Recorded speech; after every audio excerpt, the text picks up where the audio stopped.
Welcome. Welcome all esteemed panelists, colleagues, and attendees to this introductory webinar on artificial intelligence for healthcare professionals.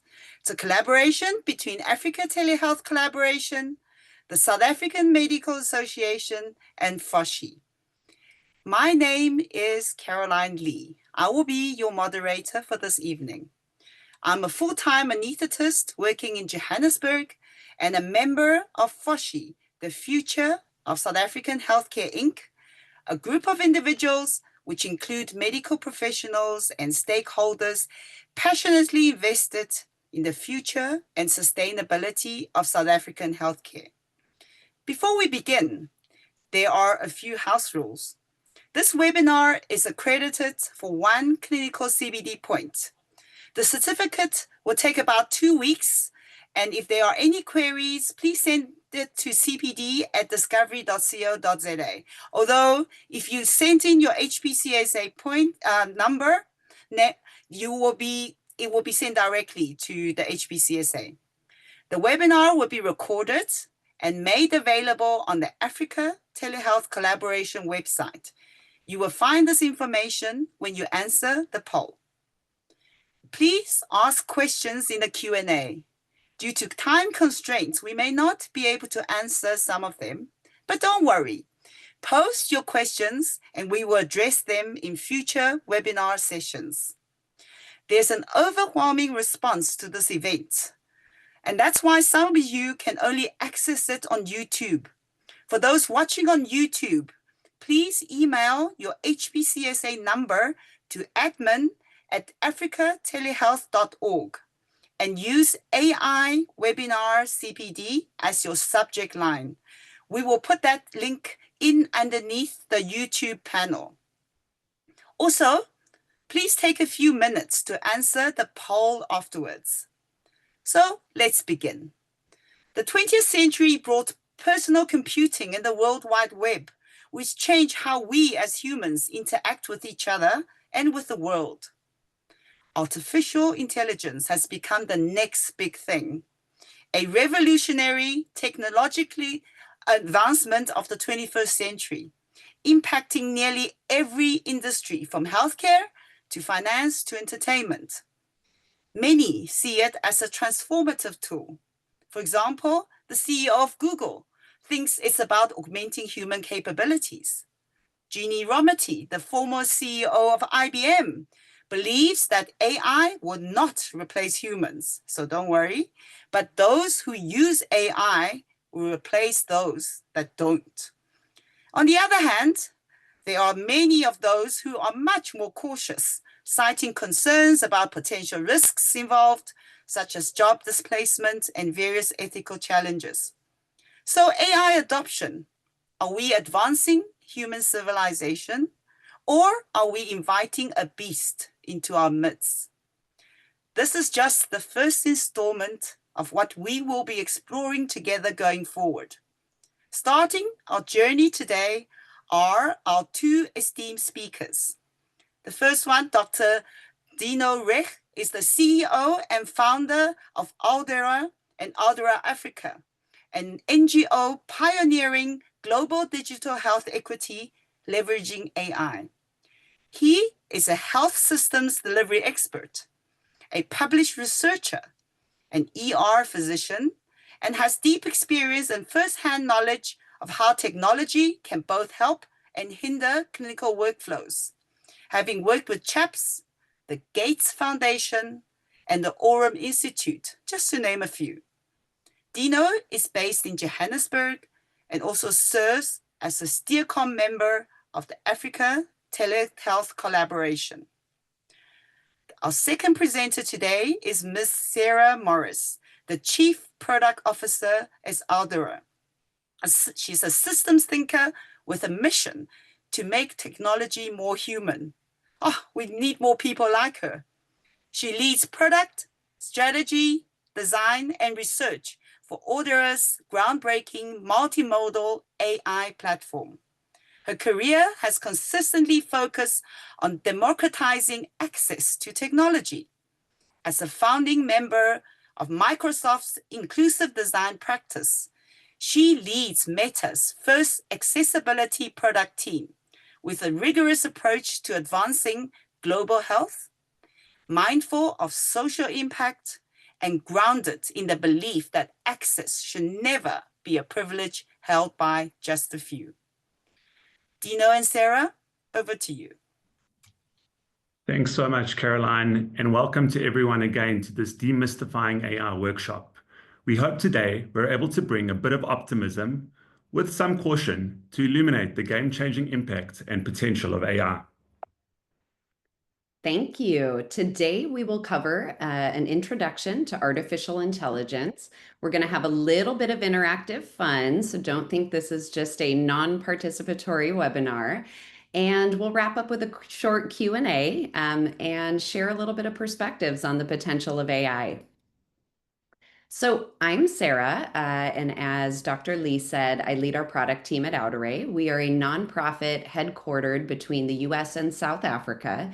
And over the last 20 years, I brought my technical skills and passion for equity to creating and scaling products that are used by billions of consumers at Meta and Microsoft.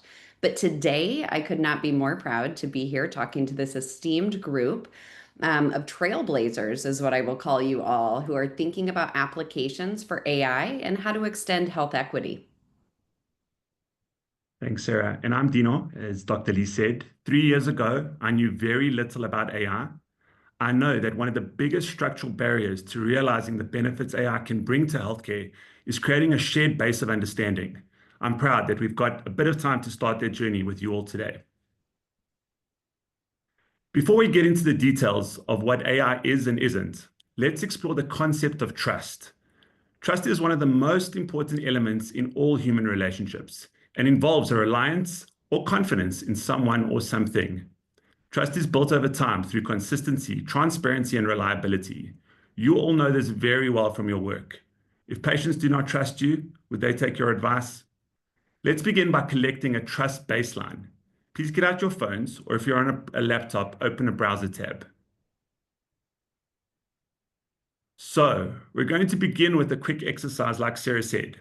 Let's think about what activities we would only trust humans with versus what activities we would only trust AI with. Please scan the QR code or go to the link shown and enter as many answers as you can. So we'll give folks a moment to jump in here, and we're going to start with humans. And we're going to ask all of you to either go to this link and tell us what you would only trust humans to do. And it looks like we've got some pretty interesting ones. Surgery, love. I like love. Taking care of patients, care, cooking dinner. I don't know, Dino, I would really like AI to cook me dinner. There must be a lot of surgeons on the call, Sarah, because they think that that's the one thing that's irreplaceable. So there's kind of a theme coming in here. Suicide tracking, emotional support, showing empathy. These are fantastic. All right. Yeah, a lot of the emotional side of healthcare for sure coming through. Definitely. Yeah. Hugging, making love. These are great. So now we're going to ask you to shift your thinking a little bit on what you would only trust AI to do. And I'm guessing the love may have been left over from the last one, but we are now on AI. So let's give folks a minute. Fact checking, data collection, math, information gathering, research. That's a big one. So A lot of the analytical tasks coming through for sure. Analytics, yeah. There's a big difference here in what we saw in the prior, what we would trust humans with. And surgery's still there, so that must be all the other doctors wanting AI to do the surgery. Could be, could be. All right. So that was pretty illuminating. So as we go through the session today, I'd just like to ask you all to think about your answers And as we show some examples and talk about AI, help us understand if anything may have shifted for you. So before we jump in, we're going to do a very brief history lesson about artificial intelligence. And whenever I start a history lesson on computers, computer science, or AI, I like to start with Ada Lovelace. She is widely recognized as the first computer programmer, and she paved the way for future generations and women like myself who entered the computing field. So if we fast forward to 1950, there was this guy you may have heard of, Alan Turing, who introduced the Turing test, which measures computer intelligence. Then in 1956, McCarthy actually coined the term artificial intelligence for the very first time. But what's really interesting about this time period is that the cost of computing and leasing that compute space was about 200,000 US dollars per month.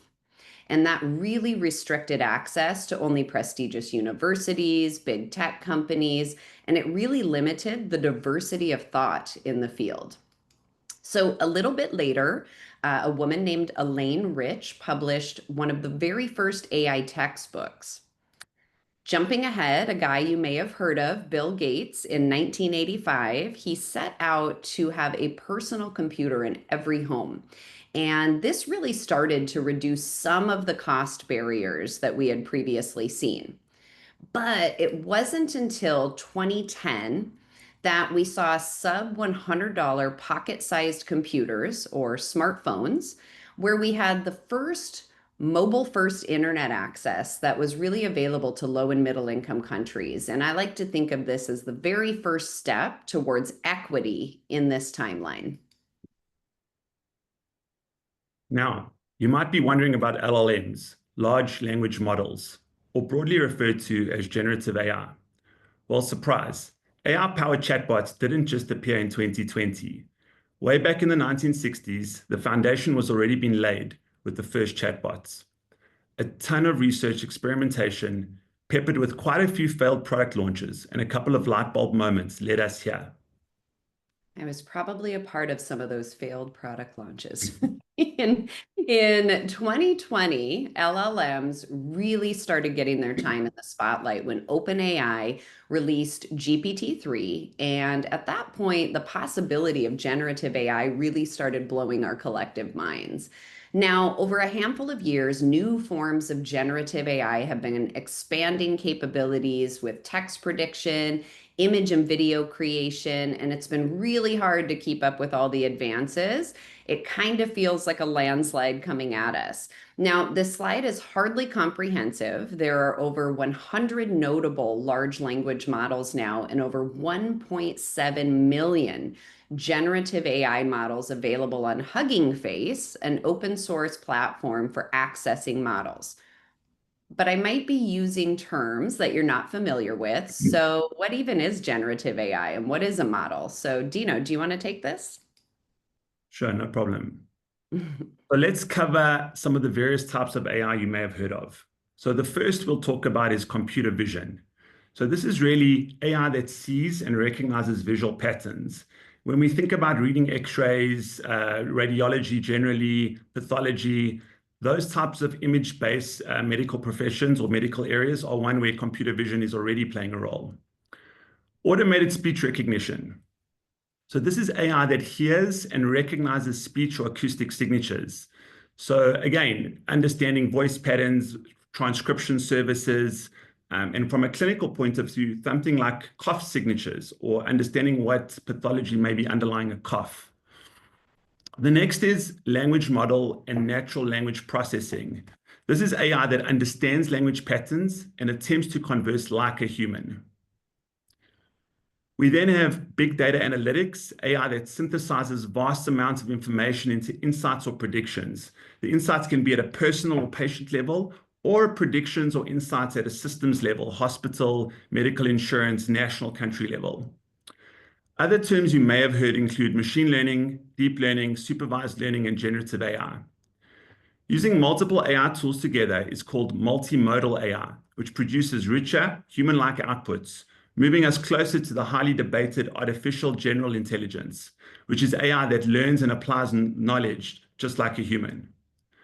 So what AI is best, the type of AI used, and whether AI is even the right tool to consider should always be based on the problem and use case at hand. So that is an important point, the right tool for the right job. So I'm going to show you a quick example from our work in a program that brings various forms of AI together and insights along the patient journey. So let's start with a fictional young woman. We'll call her Shuri. And let's say that Shuri is at home and she's a little bit upset. She pops into her AI companion on WhatsApp and she asks for some advice. She's having some issues with her boyfriend. Now, while her AI companion is providing her support, in the background, the service is extracting information about Shuri's vulnerability to HIV from the conversation that she's having. And that's being sent to a service in real time to get a vulnerability score. Now, if the vulnerability is high, her AI companion is going to more assertively urge her to get a self-test. Now, let's say that Shuri agrees. She picks up a self-test, and after running it, she uploads a photo of her result, and she tells her AI companion that she believes her result is negative. But the computer vision that's running in the background sees a faint test line, which triggers two different events at the same time. First, it raises a flag for the human in the loop clinician. And two, the AI companion will start to encourage Shuri to chat with a clinician about her result. And this is really important because, as all of you know, in South Africa, per local guidelines, self-testing is for screening only. It is not a diagnostic tool on its own. So the AI models here running in tandem at each step along the journey, leveraging insights to drive workflows, nudging, trying to get the patient to do the right thing. Now, as Dino teed up at the beginning, all of this only works and hinges on one really important thing: trust. So if we want Shuri to trust her AI companion, if we want the clinician to trust the signals they are seeing from AI, we want the Ministry of Health to have confidence that the system is safe, what do we need to focus on? Well, I'll touch really briefly on some of the most important pillars around trust that we at Outeray use to guide our work. So briefly, the first is explainability or transparency in how an AI model works. The next is reproducibility, or the ability to achieve the same result reliably. Observability is the ability to measure the correctness of the model by analyzing states with inputs and outputs. Privacy and security for health systems, workers, patients, and really importantly, preserving these for people from very vulnerable populations. Bias mitigation, ensuring that training and validation data is representative of your population and is the right data for the problem you're solving. And finally, empathy, which isn't always forefront for all use cases, but we take a human-centered design approach, which we'll talk about a little bit more.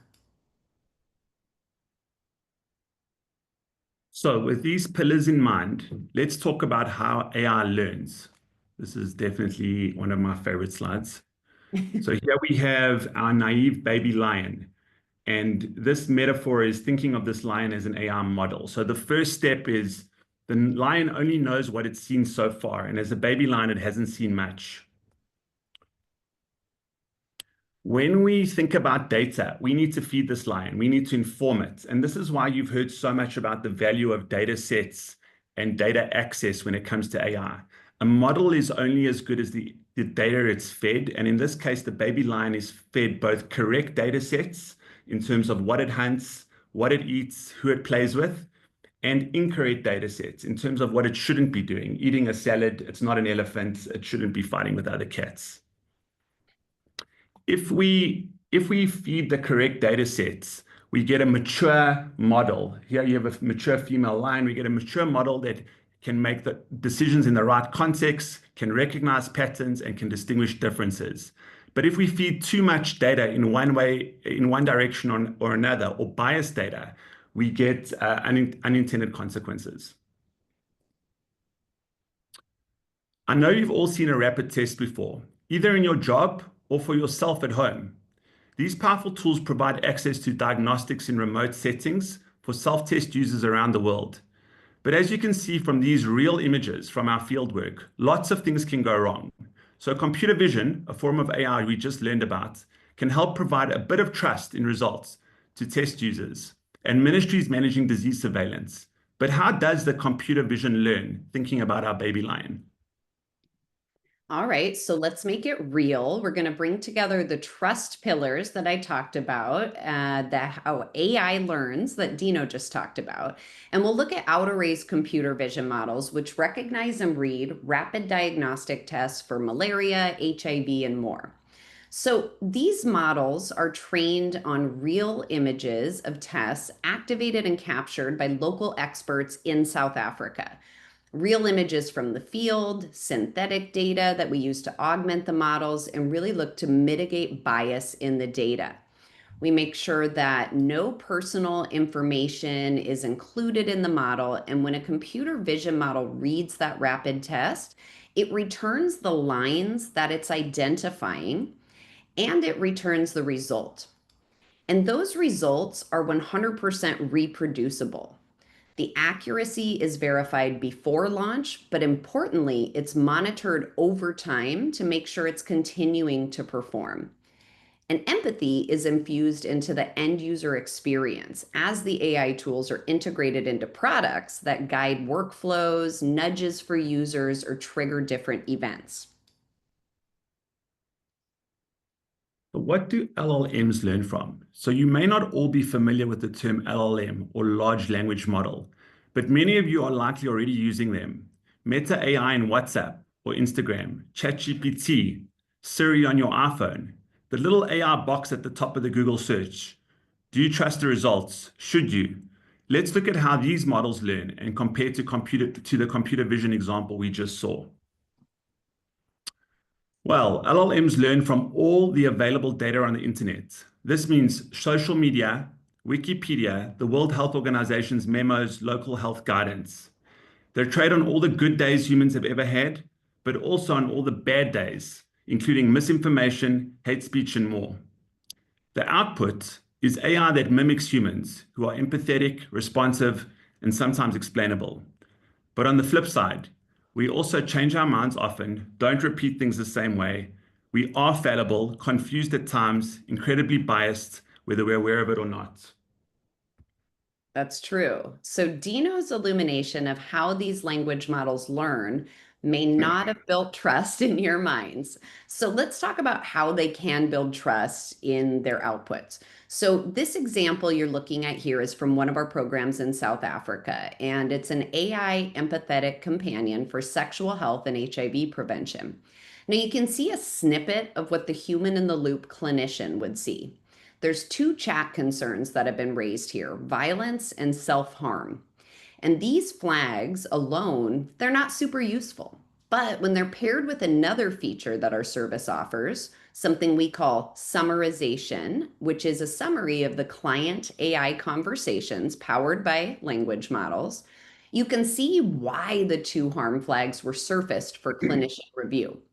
Now, giving the clinician context about the harm flag builds confidence and allows them to see if the flag may have been raised erroneously. And in either case, that transparency about why the AI is flagging is a huge trust builder, along with real-time monitoring, which is grounded in local data over time. As a clinician myself, I can tell some of you might still be skeptical on the trust angle. Well, let me shift that all for you. I asked ChatGPT this question today. Okay, I think our job here is done. All right, not so fast. If I knew anything about rugby or sports ball in general, which is definitely not my thing, I would be able to participate here. But let's think about bias. If there were anyone from New Zealand on the call today, they might actually think that answer was a little bit biased. So let's talk about bias.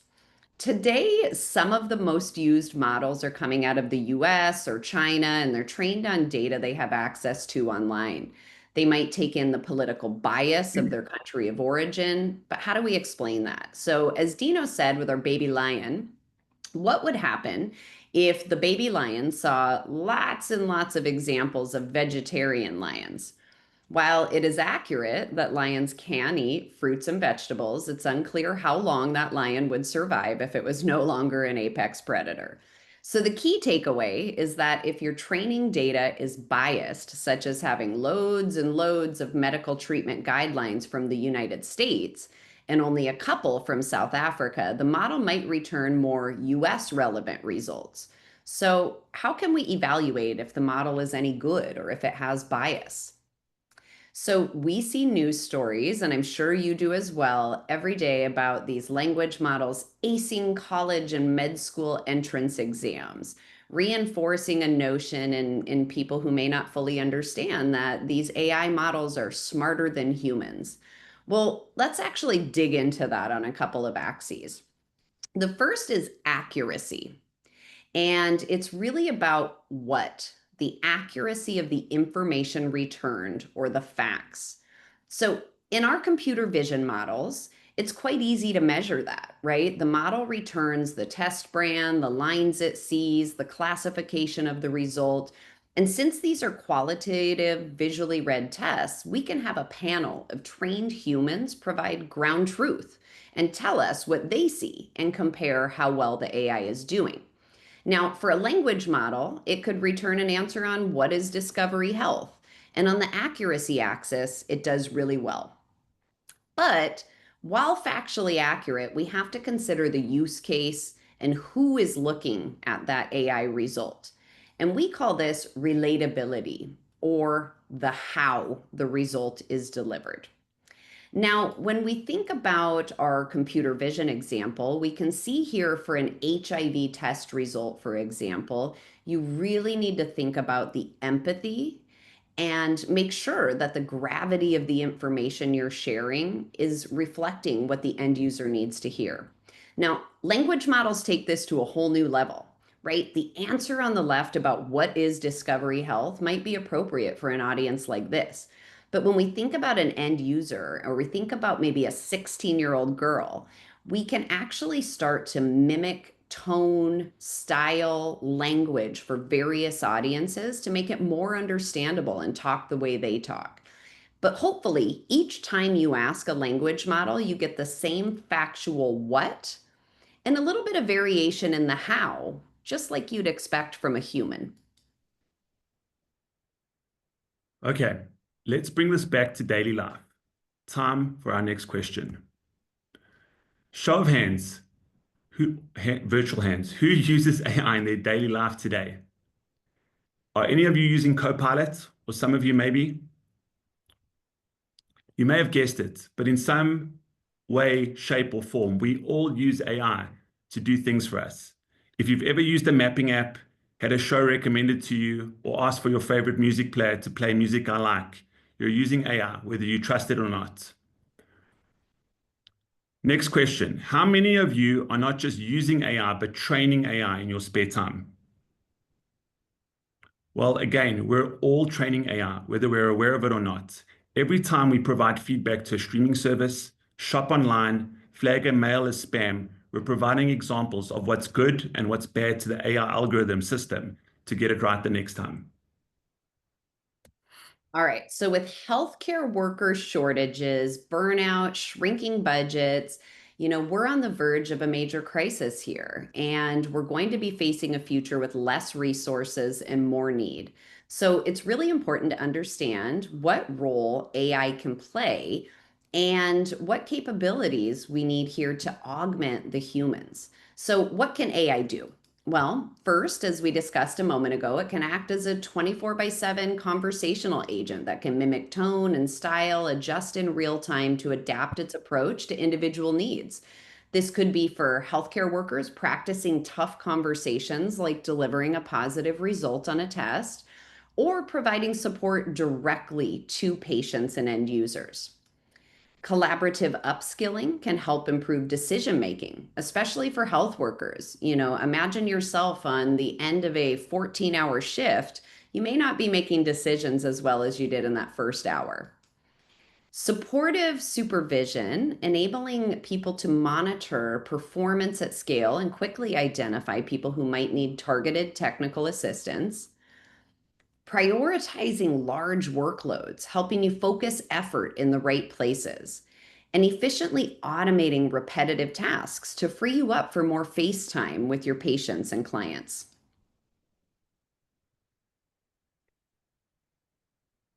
So, real examples here.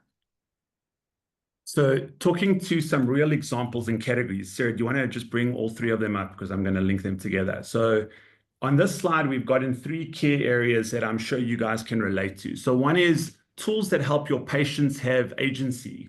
Sarah spoke about this earlier, but self-care is really important, and the ability to get health information and advice at home, have that feed into your practice or into your telehealth service, accessible information that's powered by a quality AI counselor. The next two that you see here are related to practice management and practice steps, so patient care. And this could be anything from having an AI agent help with history taking, help with administrative tasks within your secretary or practice entry points. None of us love the notion of EMR and medical records, but using AI to voice transcribe notes into an EMR to make writing less necessary, and just generally the efficiency of your practice function more thoroughly. So these are the types of use cases that breed both agency for self-care and improved patient-physician interaction at the level of a primary healthcare or other practice, and clinician efficiencies. There was a good note that one of our board members, John Halumpka, spoke about in a recent podcast. He spoke about how when people were asked what they wanted from an EMR in a practice, the biggest thing for doctors in hospitals was to be able to go home on time or go home a little bit earlier. So that was the value. And if the AI could provide that efficiency within the EMR to get you home on time to your kids and family, then you would use the AI. So it's really about thinking about where in this flow AI finds patient benefits, practice benefits, and efficiencies to both patients and yourselves. Absolutely. And thinking about patients and also skilled professionals, we've mentioned a few times that immersing yourself in the needs of the user, the patient, is really key. So, for instance, when we're building AI, we really think about what level of familiarity or training whoever is using the AI has with that use case. So, is it somebody who has a more basic set of knowledge, who conducts those tasks infrequently, and those outcomes might be really personally impactful? Or is it a skilled professional who has training, task regularity, repetition, and the outcome may not directly impact their livelihood, but may get them home quicker on time to their family, as Dino said? And these considerations have implications on how we design the user interface, the rigor of training and validation we put into the AI, the accuracy thresholds, and nuances really around that relatability angle we talked about. So the big question, Caroline teed it up, will AI replace humans, or specifically clinicians? Well, we believe it's a partnership. AI is here to augment and improve decision-making capabilities and efficiencies and help us be more effective every day. We're aligned with the World Health Organization's latest guidance on ethics and governance of AI, and believe the ultimate goal is to use AI to support and inform decision makers. Absolutely. It's tempting to think of AI as solving everything, but not every problem is a nail that needs an AI hammer. It's vital to think through the trade-offs of different solutions, including the environmental impact. AI tools use a lot of energy.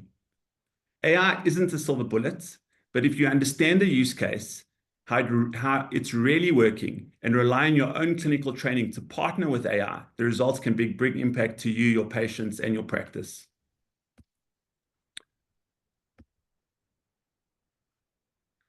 So why isn't AI everywhere now, right now, in the hands of all of us, if it's so great? Well, we have to acknowledge and talk about some structural barriers to the deployment of AI. There's quite a few of these, too many to cover today, but some that we'll touch on. First, training and skills, which include everything from ministries of health understanding to healthcare workers and end-user education on data use and rights. Second, infrastructure needs, including an adequate mobile device for accessing AI-powered tools, computers for systems monitoring and cloud service availability, and data hosting restrictions in different countries. Third, planning for power and internet access are essential areas, which are often overlooked until deployment planning. We've all dealt with load shedding. Finally, systems use and maintenance are crucial, balancing the cost of paid services against local hosted solutions. And planning for monitoring and maintenance are important to ensure performance over time. Super important areas. I saw lots of people clapping and cheering on these ones.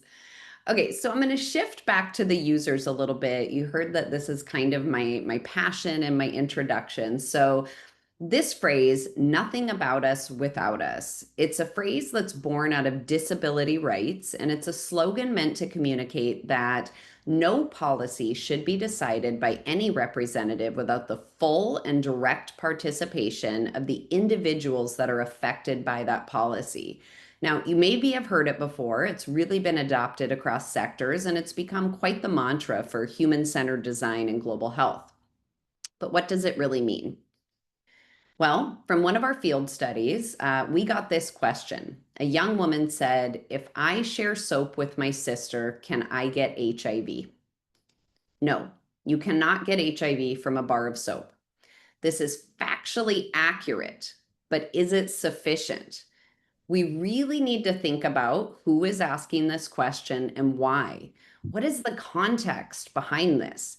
Is the AI or the language model aware that women are disproportionately affected by HIV in South Africa and globally, and that there are alarming gender-based violence rates against women? This is a real fear.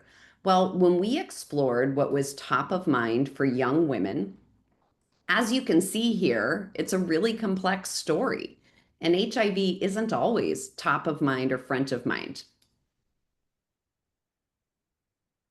Here are 3 examples of how tone and style can vary within our self-care product based on the persona selected.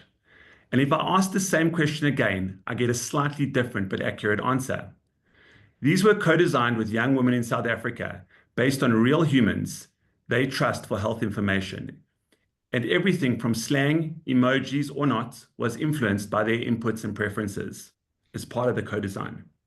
Incredibly important.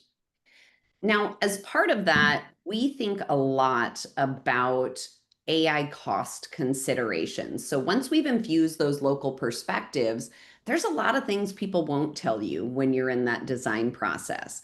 And for AI-powered products to reach their full potential and build trust, we really need to balance that age-old cost-value seesaw and look at a couple of examples from our user groups. So let's think about patients or community members, right? These are lesser trained users who have a deep personal stake in the outcome. There are, of course, financial costs, there's risks of exposing their personal information. And in a highly stigmatized space like HIV or sexual health, AI-powered tools must really deliver salient value in order to overcome these steep costs. Now, for skilled professionals like yourself, clinicians, right? Many of you might be really excited about some of the efficiency gains we talked about, the ability to reach more patients and support your work, being able to show your high performance to your supervisor. But as Dino talked about, there's infrastructure, there's training that we need to talk about. And the one that we're really worried about is a perceived loss of autonomy and potentially increasing the workload, which could be the worst outcome. Okay, so we've covered a lot of ground. We started by saying we're cautious optimists. So is the hype real? Now that we've understood the basics of AI and used computer vision and language models as examples to compare, let's dive in to learn a little bit more about generative AI so you can make up your own mind about the most talked about new AI innovation that likely many of you are using today.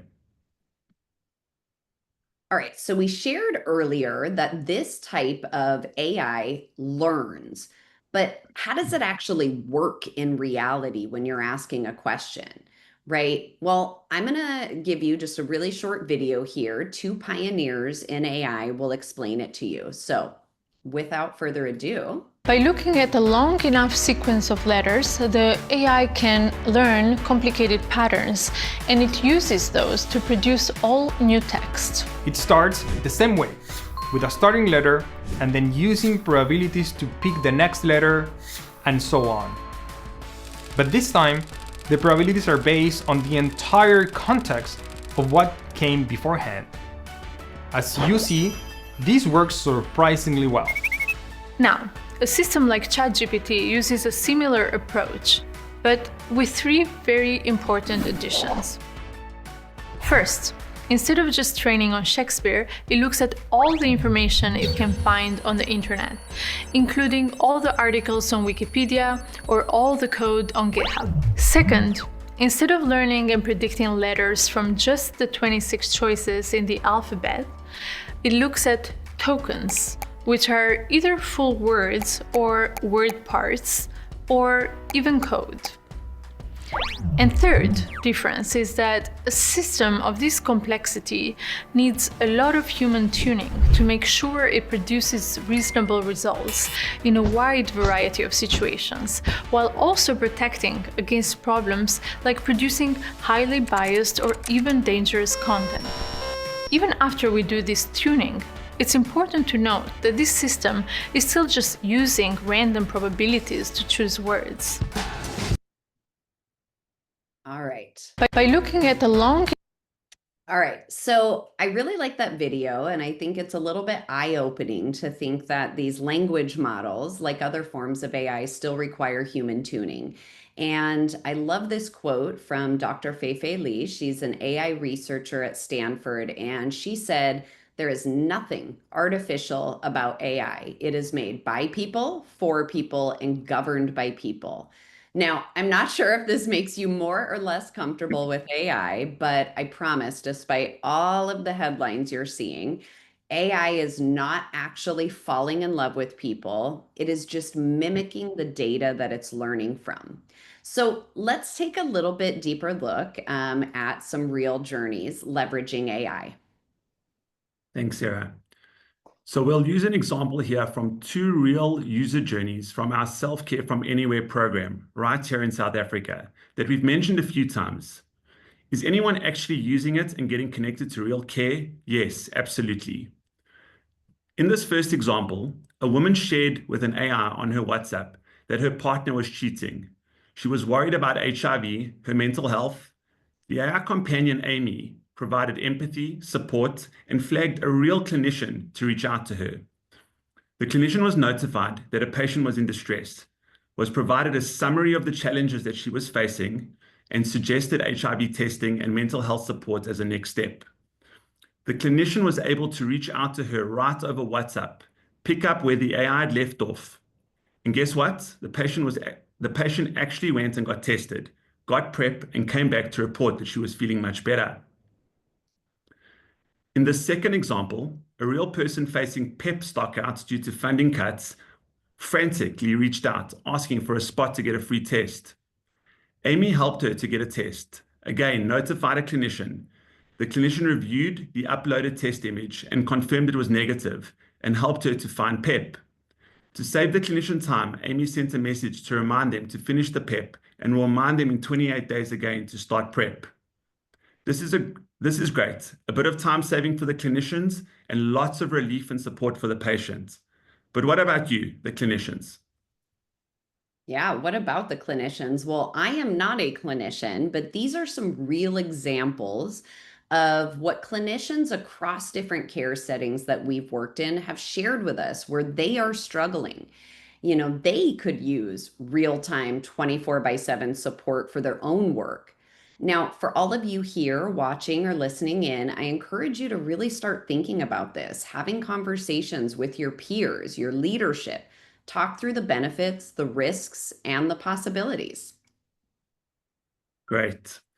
So we're coming to the end. Some of you may be thinking about your answers to the trust exercise. Have those answers shifted at all? Are you open to more exploration? So a couple of calls to action and things to think about. First of all, try it out. If you haven't begun using some form of AI, ChatGPT, Google, Gemini, use it. Try things. It's probably the most important first step. The second is think about the use cases for your practice, use cases for your patients, use cases related to efficiencies that might save you time. With these use cases in mind, you can better support your practice and patients. Think about the barriers and enablers. We've spoken about a couple of them today. What barriers exist? What enablers can you put in place that would unlock the possibility to explore AI more effectively? And finally, talk about it. Talk about it to one another. Talk about it to other people that are using AI. There's so many things you can experiment with in terms of the deep research features, the chat features, the information, just so much out there, really. Just the talking and the community of practice is really what counts. I just want to say I was once sitting in your shoes as a clinician. I was a global health researcher, and I knew literally nothing about AI. Then I saw this AI company looking for a real clinical experience and expert, and I thought, what have I got to lose? Now, 3 years later, I'm still no expert, but I can tell you that I'm a big believer in the possibilities because I've seen it firsthand with my own eyes. I've seen the evidence of impact, the potential, and I'm asking all of you to also open your hearts and minds and take this first step with us. I love that. Well, we made it. We are at the end. We're going to jump in with our other collaborators now to go through a panel. We have some really amazing smart minds with us. So we'll sign off now. Thank you so much. Back over to you, Dr. Lee. Thank you so much, Dino and Sarah. I think before we go to the panel, I think I'm going to ask each of you a question from the questions that were posted on YouTube and on the chat section. So, Sarah, there was a question: is it possible to trust AI if the stats come from social media? How do you manage fake news as a primary data input?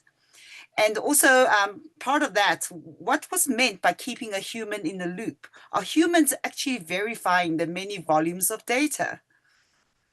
Yeah, I think that's a great question. So let me think really high level how to do this. So, there's lots and lots of misinformation in these models, these AI models, but there's also lots of really, really good information. And there's a couple of different things you can do. One is, grounding these models with a database filled with facts. So this is called a RAG, or retrieval augmented generation. I'm guessing in future webinars, you'll get more deep into that. But basically, we have a database where we've put all of South Africa's guidelines, all the World Health Organization guidelines, and we have our system look for the answers there first. And we use the language model to take that factual answer, but write it in a way that the end user can understand. So that's step one, but it's not foolproof and you'll never hit 100% accuracy. So what we've developed is something called an automated monitoring and evaluation system. And what we do is we develop large sets of questions and answers that come from real clinicians, and we run them in an automated fashion against the models so that we can get those back and understand in the big picture for thousands and thousands of questions, how are they performing? And we don't do that just once. Remember my repeatability. We do that lots and lots and lots of times to see which model is the most reproducible with the highest facts. We then, while it's running in real time in the field and being used, we're monitoring those outputs in real time, and we're sampling them to send to real humans in South Africa that are trained, real clinicians that look at those answers and tell us if they're good or bad so that we can flag and find those issues and respond to them effectively. So hopefully that answered your question, Dr. Lee. Do you want to just touch on human in the loop? Yeah, so human in the loop is kind of in two different ways. The first is for the care delivery. We don't want to just throw chatbots out there and say, hey, everybody, clinicians are no longer necessary. Go and get your answers from a chatbot. That is insufficient.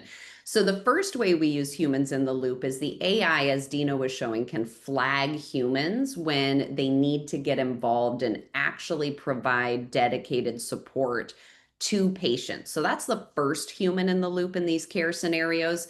The second one is the one I just talked about. So we have a different set of humans behind the scenes that are trained to evaluate the AI, and they look at all of the outputs and tell us good or bad. And so those are the two different ways we use humans in the loop. Thank you, Sarah. And for you, Dino, the question is, you showed that example where when you have something to flag, you bring in a human and actually share the data. So how does that work with confidentiality of a patient information? And if you have medical information being shared with AI, how confidential is that? And the safety of knowing that your information is not going to be passed on into the World Wide Web kind of story. Yeah, I'll maybe let Sarah talk about some of the technical safety nets related to the data. One of the practicalities is if you're using AI tools, being transparent about when you're using AI, when you're not, agreeing to use it. Right now, all of us agree to so many things in terms of note takers on our meetings, and there's a lot of questions around on those very highly sensitive meetings, what happens to the data, as an example. But we consent to those, right? So one, we work with reputable companies in terms of the underlying models. Two, we look at safely hosting data locally. Three, there's a lot of checks and balances in place in terms of what you sign up for and making sure there's transparency around that. The harm flags you mentioned are essential. I think we showed an example of within a conversation, flagging it to the clinician. Someone spoke about suicide or someone spoke about GBV or self-harm. And then that under patient physician confidentiality would be the same as them flagging it to you directly. So I don't know if anyone wants to add, but it's a very good question. It's not fully solved. It remains highly topical. And in India, the national government has built their own LLM, which they want service providers to use so that that data stays locally hosted by an Indian company, as an example. So it's definitely topical, controversial, not fully solved, but hopefully that's helpful. Thank Yeah, you and very one much, quick Dino. angle on that from a technology perspective, Dr. Lee, and then we should get to the great panel that you've lined up, is really confidentiality, right? So, I think this is something that's not solved yet either. When someone's using WhatsApp, their phone number is PII, right? It's personal information. It can identify them. What we do is we actually de-identify that. So the clinicians that are seeing, a dashboard and responding to people, they don't see the phone number. They see only the first name that the person has entered, and it could be a real name or a fake name. And at the point that that person wants to connect to care, they give consent multiple times to link their records and say, yes, I want to get care from this facility, which I know now means I need to be identified, give my South African, health card, actually have that linkage. But the patient is in control and gets to determine when they move from confidential advice and that kind of remote care into an identified space where now I am actually getting care and the system knows who I am. Great, thank you. I think that answers the question quite a bit. Right, so now, thank you very much, Sarah and Dino. We now have a panel discussion with three distinguished experts who I will now introduce to you. The first is Dr. Brad Behrer. He's a Secretary General of the World Federation of Chiropractic, a non-state actor of the World Health Organization, and the director of World Spine Care Africa. He's a clinician, a medical legal advisor, and an educator. He lectures globally for universities, business schools, departments of health, the World Bank even, on public health access, and the digital health ecosystem, addressing universal healthcare strategies aligned to WHO public health, primary care, and rehabilitation committee initiatives. The next is Dr. Theo Modikida. He is the CEO of SAMA, South African Medical Association. He studied medicine in Cuba, where they placed a major emphasis on primary health care, and completed his medical studies at the University of Pretoria Medical School. He played a key role in establishing the Eastern Cape Cuban Trained Doctors Forum, which focused on rolling out community diagnosis programs and advocating for primary healthcare initiatives. He's a passionate advocate for primary healthcare, medical education, and health system development, both here at home in South Africa and globally. The third on our panel is Dr. Amban Pillay. He is the current co-chairperson of Africa TeleHealth Collaboration and the chairperson of the United Forum of Family Practitioners. I don't know where he finds all this time, because he is also the CEO of the Alliance of South African Independent Practitioners Association and the Independent Practitioners Association Foundation.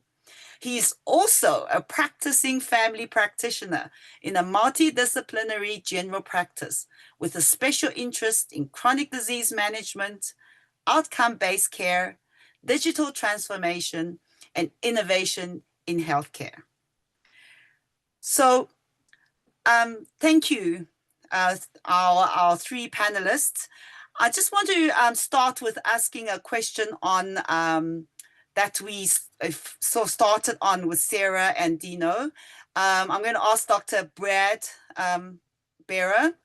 You know that there are still ambiguities around liability, accountability, and consent in AI-driven care. You know that, who is liable if something bad should happen?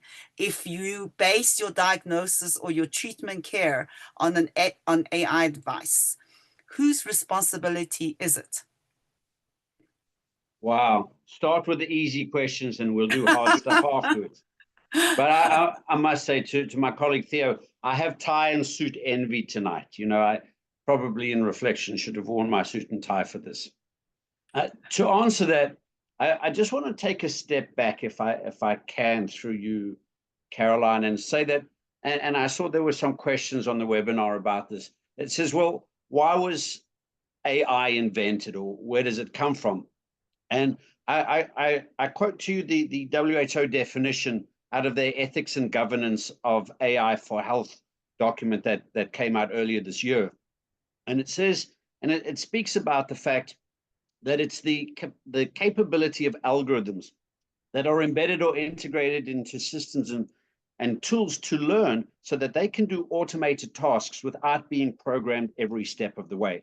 So the first thing to bear in mind is a lot of what we think about is actually called, what we call AI, is intelligent automation, the use of systems to do what we would do with limited error and with greater efficiency. And I think there's a very big difference between that and your qualifications and the need for you to be discerned and for you to be making specific decisions that are health-based.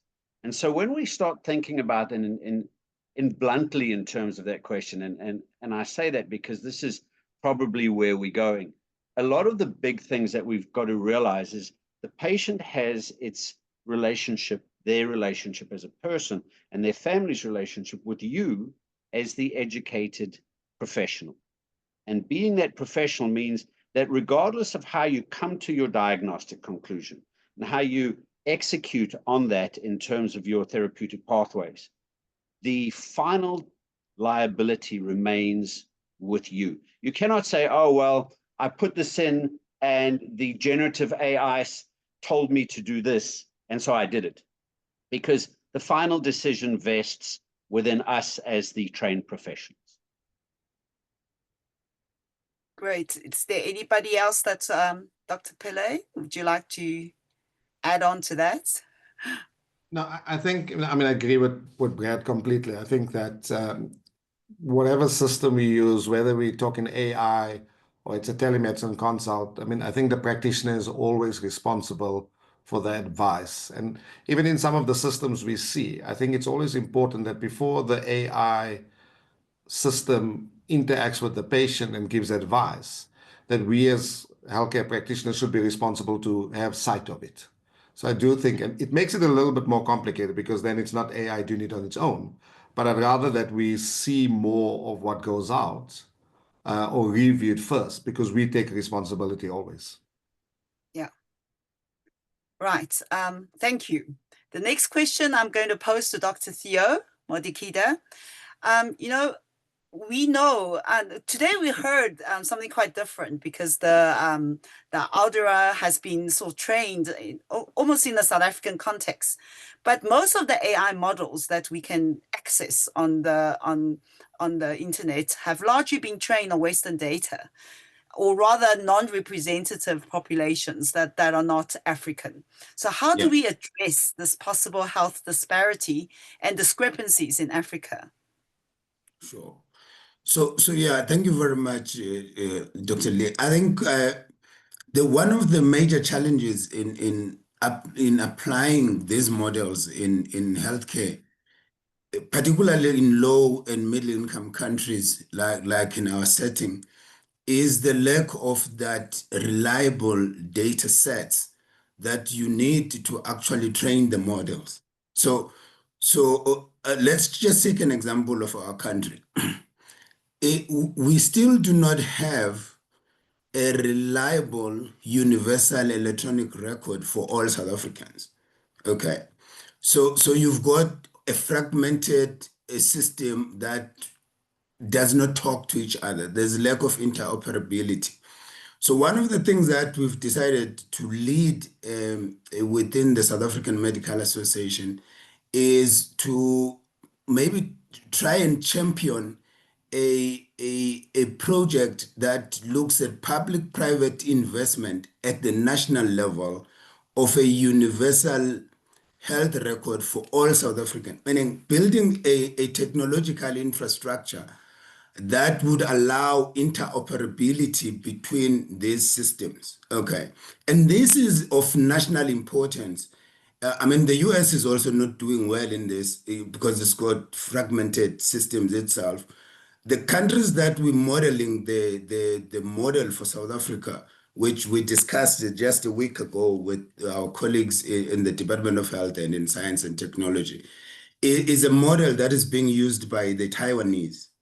And they've managed to create almost a universal health record that talks to every Taiwanese. So the same way in which in South Africa you are able to go into a bank and apply for your visa there because there's interoperability between the bank system and the Home Affairs system. We want almost like a technological infrastructure like that in healthcare. Then it will allow us to bring in these models and train them on reliable South African data. And I think as a leading economy in the African continent, we should as a country actually take a lead on this.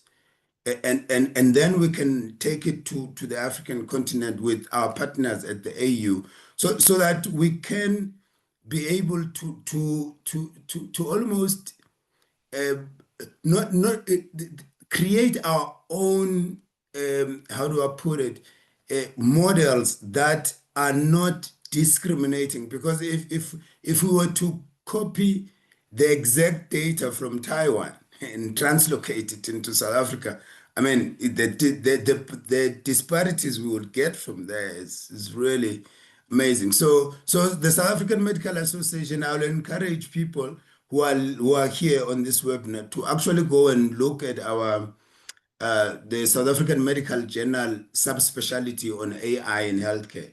We really articulate the trajectory that we wish the country can take in relation to this. Thank you very much. Thank you. That sounds very promising, Dr. Theo. We're looking forward to that type of taking place. Dr. Pillay, the next question is posed to you. you use AI within your practice, and because do you it's very difficult to integrate AI with, like Dr. Theo just mentioned, that's with all these different systems around. Almost every medical aid have got their own different systems. How do you sort of get over that, and what would you suggest a clinician start with exploring AI also? Yeah, so I mean, it's a good question. Thank you, Caroline. So I think, firstly, historically, we've had challenges because of, fragmented systems. Like Theo said, we've got legacy platforms, poor data quality, and the amount of data that we collect as clinicians varies from clinician to clinician. And then, like Brad said, there's lots of bias as well. But I think what we've seen is that as we get more standardization, we're going to see a lot more breakthroughs. I think already globally, we've seen that, for me, I think an electronic health record, firstly, is the foundation of where we should, as clinicians, start with. I think that's because that's where all the data can be collected, and we can have really be able to then, mine that data and understand that data better. Moving forward and trying to interoperable AI solutions into the EHR, that's become now what we're really talking about now, is to say, how do we go to that next step? So I think, fortunately, in South Africa, we are a little bit ahead of the curve because we don't have a lot of issues like the US. They've been doing it for so long, they've got such legacy issues.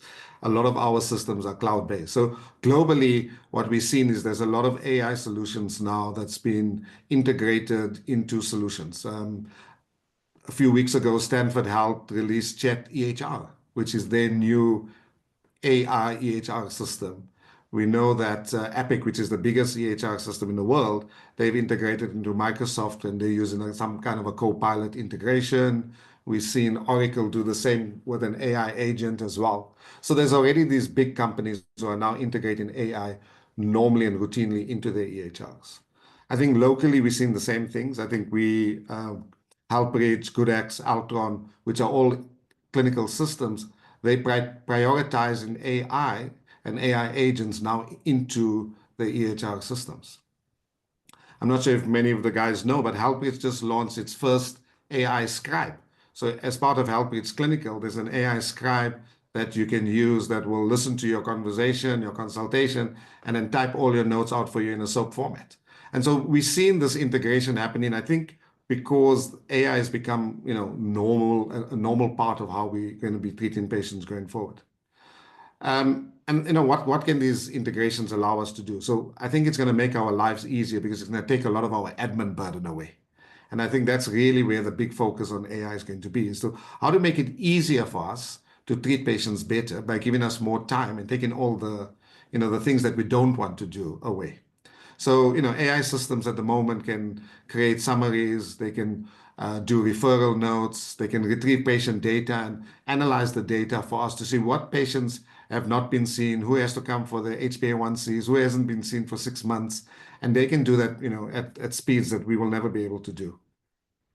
We've seen some solutions we can interpret the pathology results that we now integrate into our EHRs, and then send the patient a message to say, well, these are your results, this is what it means, and we think you should then make an appointment to see your doctor. So a lot of that is happening. And so for me, I think AI integration into an EHR is probably the way we're going to transform healthcare going forward. Thank you. Does anybody want to add, Brad or Theo? Yeah. Dr. Barrett. I think probably we all want to add, right, Theo? I think building on this, the enabling environment of the digital ecosystem is amazing. I remember starting, and I had a Merck manual and a MIMS manual and my pen and my paper, and sometimes if I was writing fast afterwards, I couldn't read what I wrote. And at that stage, there was Dragon Speak that would allow you to dictate, and I had a little tape recorder with tapes, and I'd tape my clinic notes and give them to somebody to transcribe. You'll note this is now before Poppy, because now we wouldn't do that. But being able to go from that into voice activated transcription is amazing. And the purpose of the IAAI in its first phase for the early adopters is it takes away a lot of the administrative burden, leaves you with a check and challenge efficiency piece. Speaking to where we do have a little bit of a challenge, and just for people to be aware of as they adopt early, is the global bias. So we can have low-income people in high-income countries, and I've just come out of some of those very interesting discussions where they talk about weird data. Western, educated, industrialized, rich, democratic. And that doesn't always reflect the disease patterns, the access, the affordability of care, the compliance, which is a challenge. But then the automation for reboarding and the automation for managing who's compliant and non-compliant on their meds, or allowing for new consultations, adds that. And I think what I wanted to summarize at the end of this is there's the opportunity to increase our illiteracy, both for ourselves, which improves the quality of patient and professional interaction, and it improves accessibility and affordability. And we see that in Portugal, where the preference is, if you're sick, we don't want you in public transport. We don't want you in a taxi or a bus or a train. Stay home, because the contagion effect is significant. But equally, we've got to be aware that some of those models bring in a bias that's inconsistent with how we currently deliver care. But we can bridge that. That's not unbridgeable. Yeah. Yeah. Dr. Ngotier, Kida? Yeah. So no, I think for me, as a parting shot, I think I really enjoyed the presentation by the team from Madeira. But I do think that availability of reliable local generated data is sacrosanct. And I think in a South African setting, with our ambition of getting into universal health coverage, AI is actually something that can help us to actually almost leapfrog and actually get to that goal quicker. But we need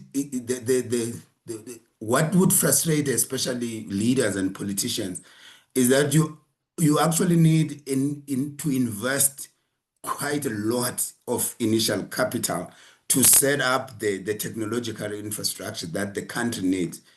But once we get there, we can do amazing things. We can do precision and predictive medicine for our people. So we could do genome sequencing at scale, not the way we're doing it now for what Brett was talking about. For a select few, you could do it at scale for the country, so that you are able to actually predict the diseases that they would suffer from, and advise and practice predictive medicine. So for me, I think that is fundamental for our country. And I know that the Nordic countries have done very well in Europe to actually try and do this, taking a lead from the Taiwanese. But I think it's something that as a country we need to really consider investing in. Thank you, Dr. Theo. So based on that, there's a high cost, obviously, for anyone that wants to access or start up sort of accessing AI tools or platforms. How do we address that? Because again, there's going to be disparity. If you have money to invest, then you get to know AI or use AI. But if you don't, so how do we address that challenge of that disparity in cost involved? I don't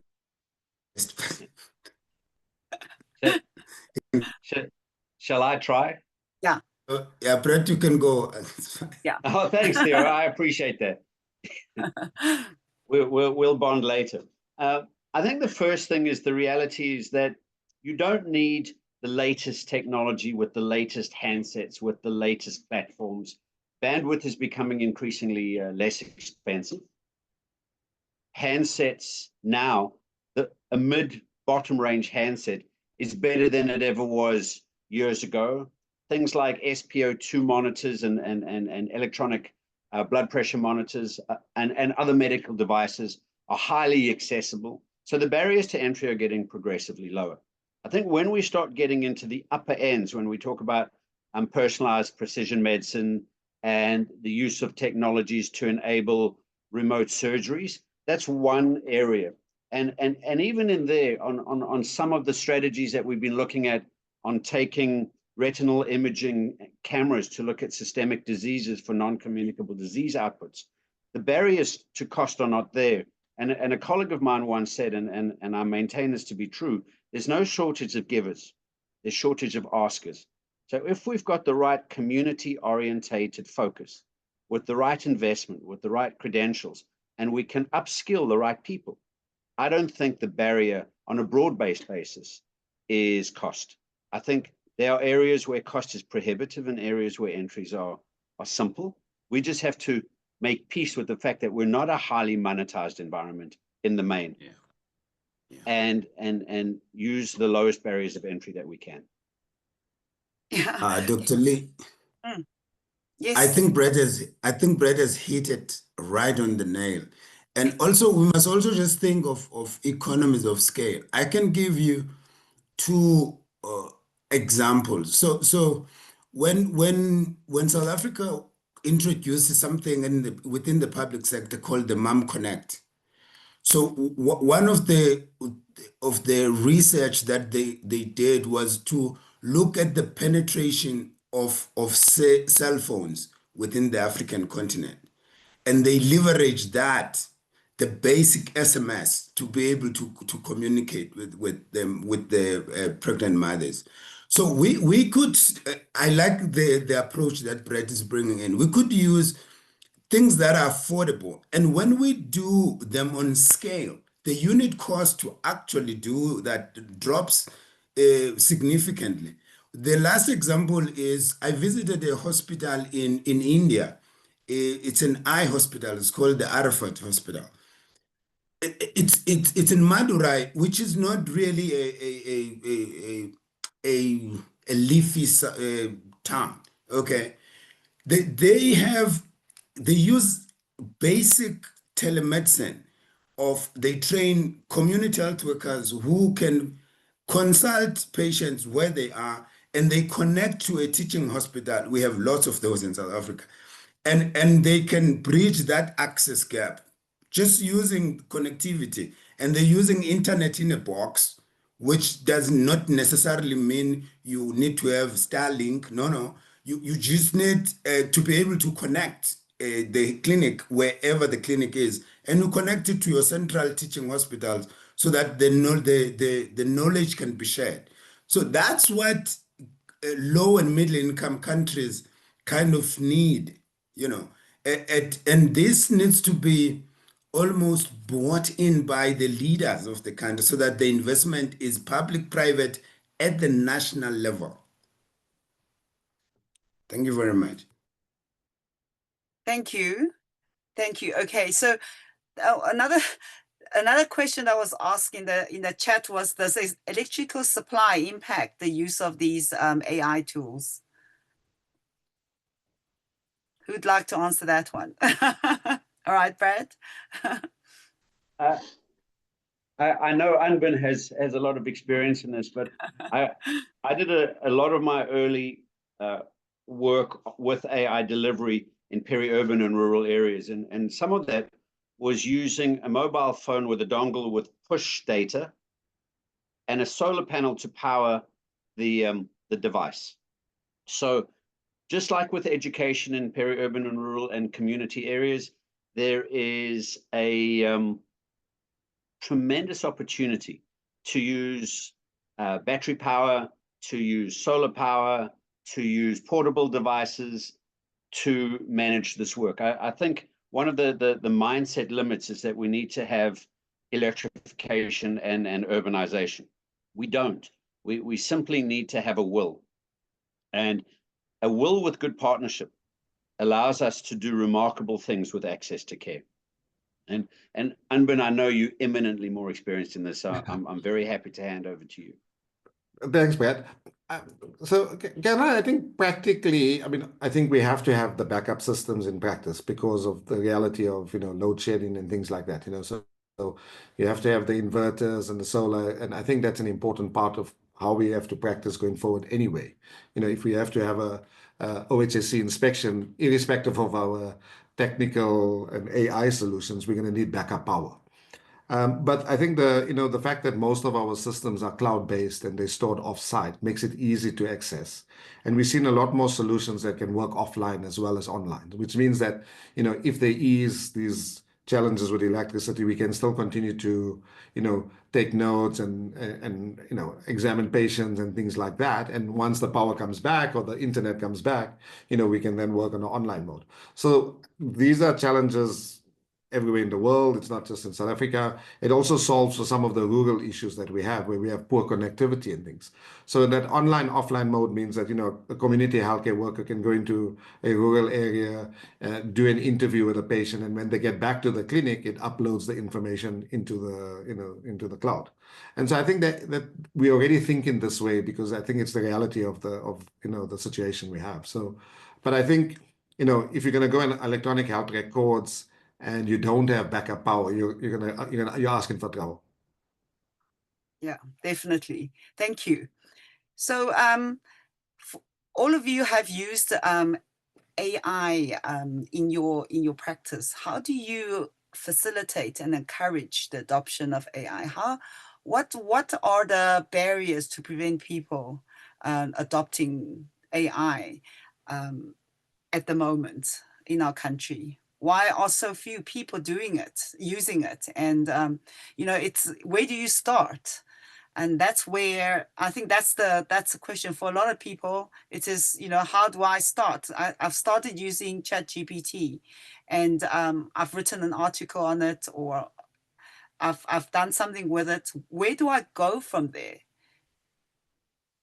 Yeah, I think I'll go first on this one, Dr. Lee. I think for our setting as doctors, I think the regulatory framework is important. The training of doctors with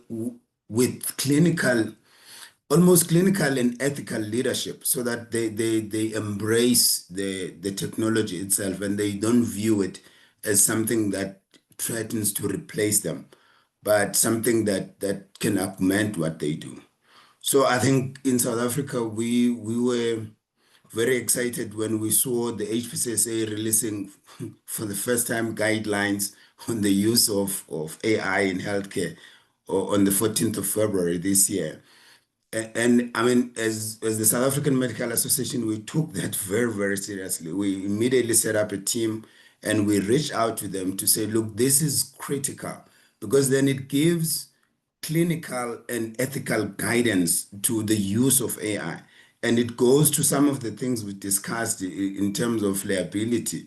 So you really need first to allay the anxiety from the practitioner's point of view, and give them the confidence to actually adopt this and see it as a partner, as opposed to see it as something that would replace them.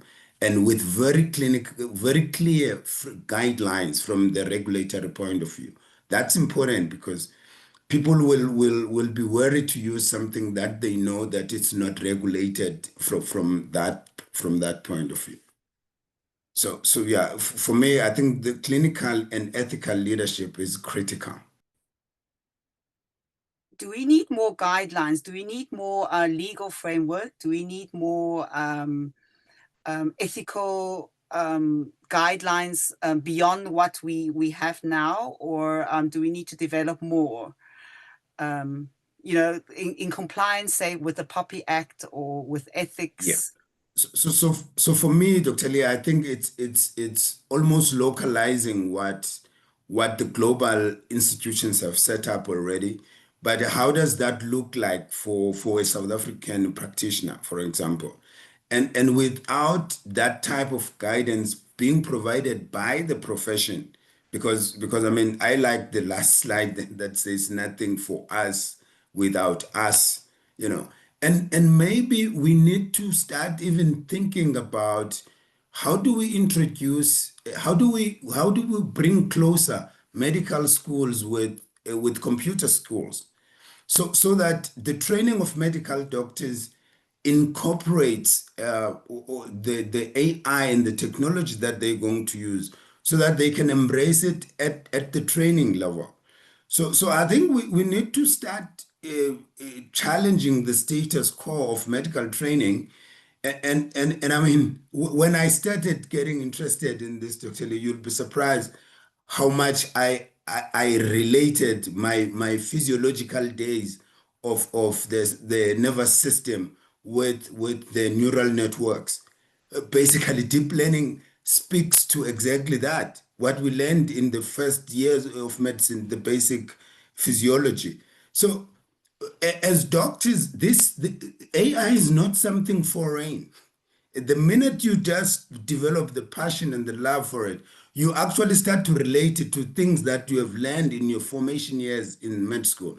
So maybe we need to start introducing this very early in medical training. And that will make it easier even for experts to come out of medical schools. We're integrated as leaders who can take us forward here.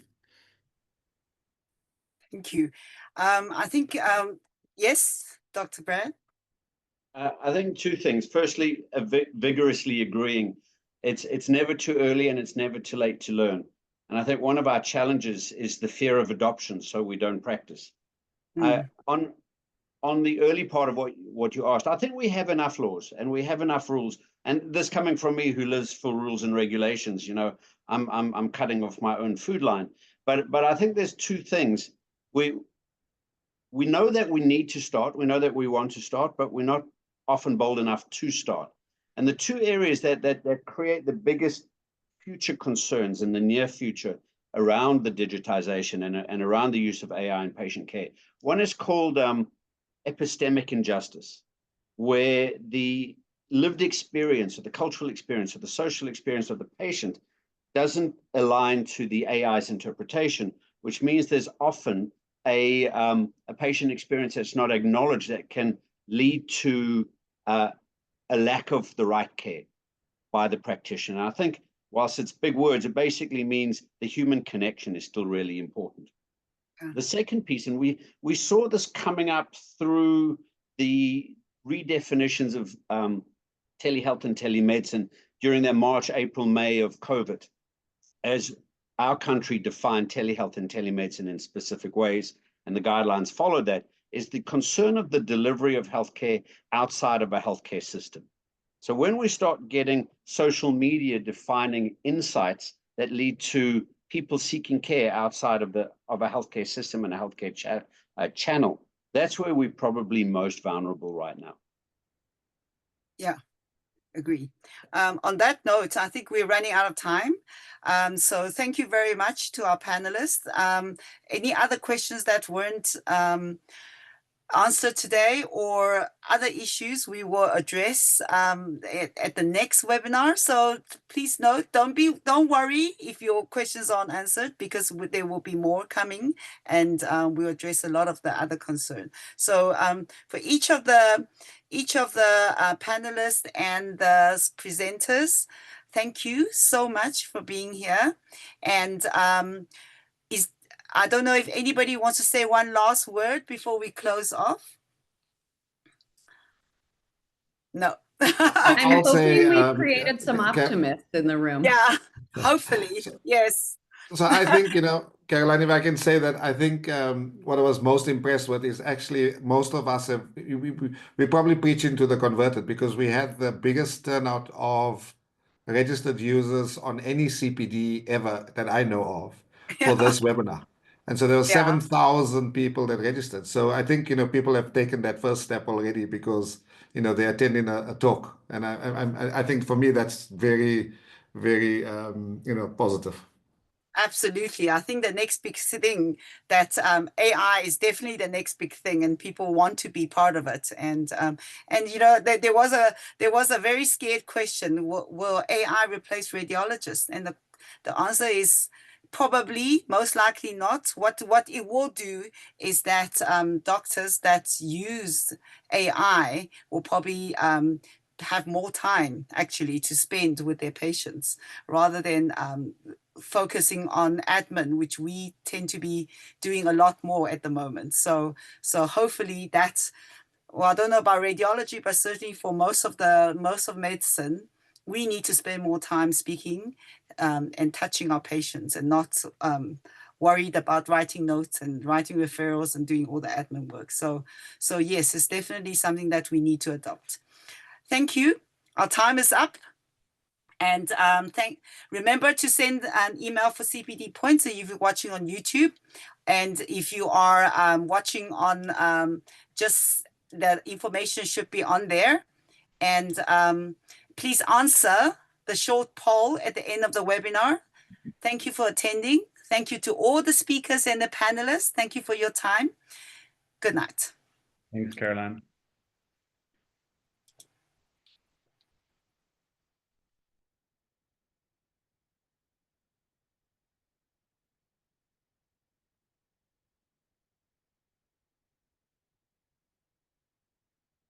We're just leaving this on for a short while so people can answer all the poll.